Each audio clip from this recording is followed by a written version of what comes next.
канчалык келем болсо, балдардын кирешеси ошончолук мол болот.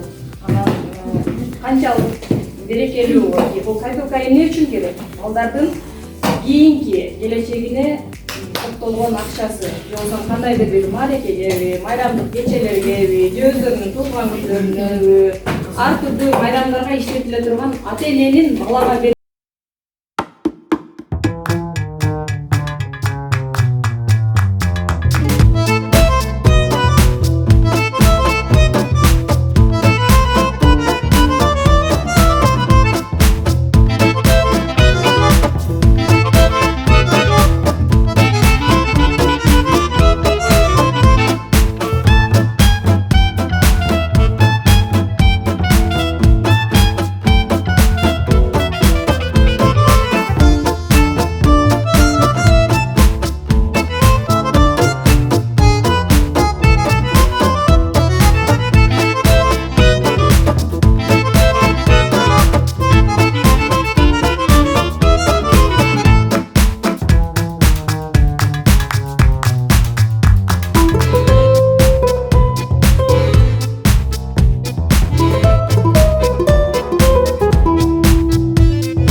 аталып иштейт, аталып кирешеде эмнени айтабыз биз акча дегенде. Акча деген бул үй бүлөлүк бир айлык расход да. Мисалы үчүн бир айда адам канча тапса, ошого ылайык жашайбыз биз. Ошого ээбиз ошол акчага ылайык жашайбыз. Анан ошол акчадан ашырып калышыбыз керек. Эмне үчүн бизде баягы кыздар той көп, башка көп. А Европада эмне бар? Биринчи очередь бала төрөлгөндө алар банкка акча салат.